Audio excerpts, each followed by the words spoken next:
नमस्कार, मैं नवीन गिरी और हमारे स्टूडियो से आप जुड़े हुए हैं। और सबसे जरूरी बात है कि आज बहुत बड़ी समस्या रक्सौल में जब बारिश होती है तो परेशानी, जब बिजली की समस्या हमेशा बनी रहती और इन समस्याओं से निजात कब मिलेगा, क्योंकि अब तो इलेक्शन का समय भी धीरे धीरे नजदीक आ रहा है और ये इलेक्शन बहुत हद तक तय भी करेगा कि क्या किया जाए और रक्सौल का विकास किस हद तक होगा। मेरे साथ एक आंदोलनकारी जुड़ चुके हैं। मैं आंदोलनकारी ही कहूंगा इनको, क्योंकि इनके बदौलत बहुत कुछ संभव हो पाता है रक्सौल में। क्योंकि जब तक आंदोलन नहीं, देखिए, अपनी हक के लिए लड़ना पड़ता है और लड़ना जरूरी है। लड़ने का मतलब ये नहीं है कि लाठी भाला ले लिए और साथ में तैयार हो गए लड़ाई के मैदान में, वो नहीं। एक आंदोलन के रूप में, एक शांतिपूर्ण आंदोलन। तो आइए बातों को आगे बढ़ाते हैं और समझते हैं ये क्या कहते हैं इन मुद्दे पर। रंजीत सिंह जी, सबसे पहले हमारे स्टूडियो में बहुत बहुत स्वागत है आपका। मुझे सबसे पहले आप ये बताइए कि रक्सौल में परसों तरसों ये हाल के दिनों में बारिश हुई, बहुत बड़ी परेशानी हुई, सब जगह पानी पानी पानी पानी। क्यों, इनसे निजात मिलने वाला है क्या? निजात तो मिलेगा, लेकिन समय लगेगा। इसका सबसे बड़ा कारण क्या है कि जो जल निकासी का हम लोगों का सिस्टम होना चाहिए, और सिस्टम तो कहीं नहीं है। मैं आपने एक बार बोला कि समय लगेगा, तो मुझे ध्यान में आ रहा है कि जब समय लगेगा, इसका मतलब जब आप चेयरमैन बन जाएंगे तब संभव हो पाएगा क्या? उससे पहले संभव नहीं? ऐसा जरूरी नहीं कि हम नहीं, एक आंदोलनकारी के रूप में संभव नहीं है क्या? आंदोलनकारी के रूप में तो बहुत कुछ संभव हुआ है, लेकिन ये जो 1.5 महीने के आसपास 2 महीने टाइम है, इसमें संभव नहीं है। हमारे करने तब तक था। दूसरा चीज है कि हम लोग 2020 से इसके लिए आवाज उठाते रहे हैं। जब हमारे गौतम सर थे, उनके समय से आवाज उठाते रहे जल जमाव की निकासी के लिए व्यवस्था किया जाए। हम लोग जल जमाव से परेशान हैं। उनका पेमेंट भी डीएम साहब होल्ड किए हुए थे, ये बात सारे अधिकारी जानते हैं। हम उन्हीं लोग के आवेदन थे। तो जैसे कि हमारा शहर है, ये इस तरह का है कि यहाँ सभी लोग परेशान हैं कि जल जमाव से मुक्ति मिले, लेकिन मुक्ति नहीं मिल रहा है। इसका सबसे बड़ा कारण क्या है, जानना यही चाहिए। हमारी जल की निकासी का व्यवस्था कहीं भी प्रॉपर नदी या नहर की तरफ नहीं है। तो ऐसा क्यों हो रहा है? आप देखिए, आप 2020 से बात कर रहे हैं, 2020 से आपने बात करी, लगभग 2-2.5 साल तो हो गए ना सर। ये 2 साल जो है 20 और 21 कोरोना पूरी तरह बर्बाद कर दिया हम लोगों को। कोरोना में कोई काम नहीं हुआ। क्या इससे पहले कुछ नहीं था? जल जमाव नहीं होता था? होता था, लेकिन अब एक्टिव हुए लोग। इससे पहले और भी समस्याओं को लेकर मैं रोड पर था। इस चीज को आप जानते हैं कि 2019 में जो आंदोलन हुआ, 18 में जो आंदोलन हुआ, रोड के लिए था। स्पेशली रोड के लिए है, उसमें लिखा हुआ है कि रोड के लिए। नाला उस वक्त हम लोग के संज्ञान में नहीं था, दिमाग में नहीं था कि हम लोग नाले के लिए भी लिखा जाए। तो जब रोड के लिए हो तो रोड के 2019 से काम शुरू हुआ। उस वक्त 20 आते थे, कोरोना काल शुरू हो गया।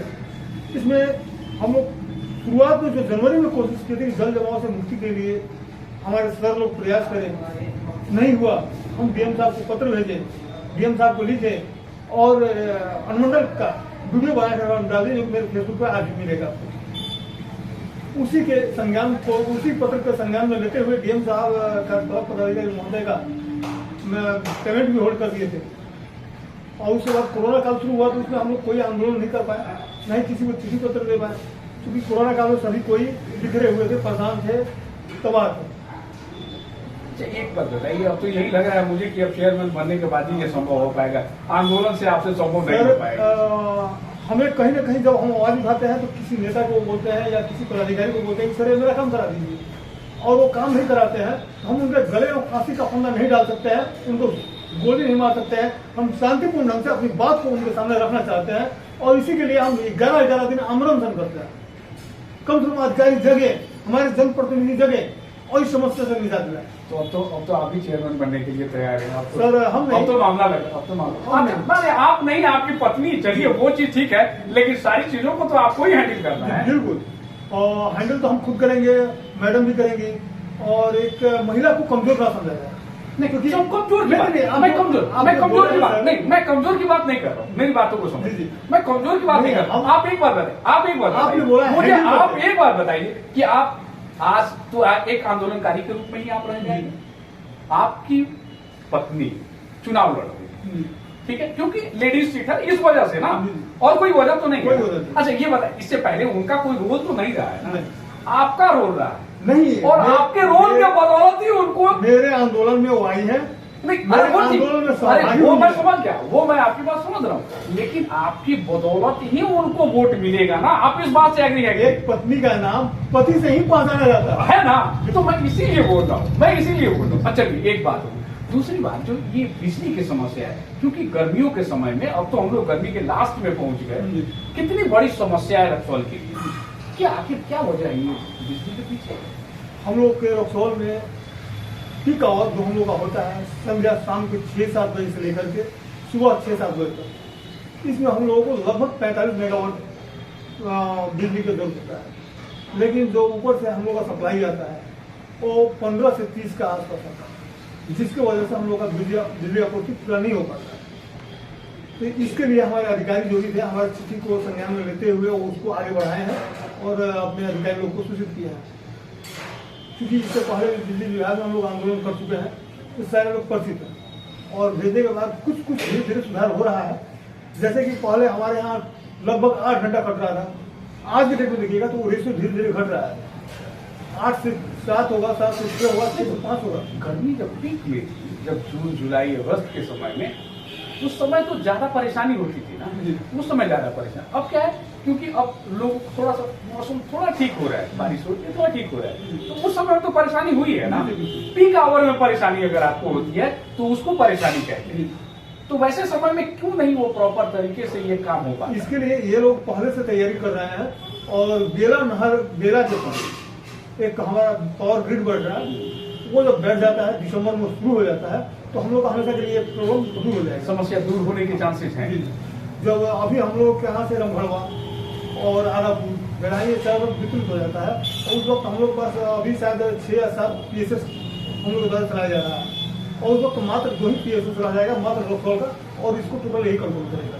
चलिए अच्छी बात है। तो आपके मेन पॉइंट तीसरा है कि अगर यहाँ देखिए रक्सौल की ट्रैफिक व्यवस्था बहुत लचर व्यवस्था है, आएगी मतलब कितनी परेशानियां होती हैं। अगर हम लोग निकलते हैं अपने ऑफिस से, अगर हमको बाटा चौक तक जाना है तो इतनी परेशान हो जाते हैं हम लोग कि क्या करें और क्या नहीं करें, है कि नहीं? तो इस समस्याओं को लेकर आपका क्या विचार है? इसके लिए ट्रैफिक पुलिस बहाल करने का मांग हो चुका है और डीएम साहब इस पर बहुत ही ज्यादा मतलब कि वो तैयार है, अपनी तरफ से पूरी कार्रवाई कर रहे हैं। उम्मीद है कि बहुत जल्द ट्रैफिक पुलिस रक्सौल में आ जाएगा।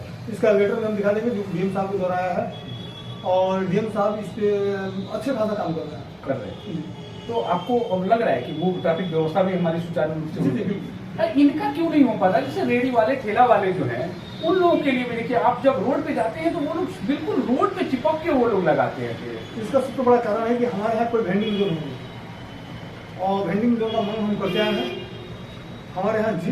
अगर एक बात है, वेंडिंग जोन नहीं है तो इसका मतलब वो रोड पे एकदम बिल्कुल चिपक के आएंगे, जो वो तो गलत है। शाम के समय में आप चले जाइए, मछली वाले देखिए, मछली वाले रोड पे आएंगे, बिल्कुल ये गलत है।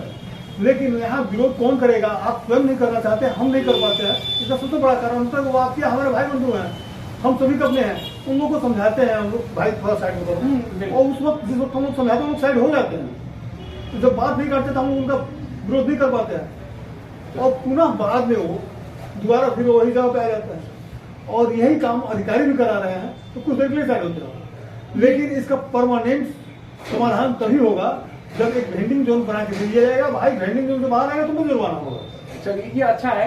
रंजीत सिंह जी, मैं आपसे रियली आज बात करके बहुत अच्छा लगा कि बहुत सारे पॉइंट्स पे आपने बातचीत किया, बहुत बहुत धन्यवाद। ये चीज सबसे जरूरी है, क्योंकि रक्सौल में जो है जिन मुद्दों पे हमने बात करी और जो मुद्दे मैं पूछ रहा हूं वो हमेशा से ज्वलंत मुद्दा रहा है रक्सौल के लिए, और इनका समाधान जरूरी है। और यह समाधान तभी हो पाएगा जब इन जैसे लोग जो समाज सेवी के रूप में और यहाँ पे जो राजनेता हैं, जो सत्ताधारी हैं, उनको इस पे ध्यान देने की जरूरत है, तभी समाधान हो पाएगा। बहुत बहुत धन्यवाद।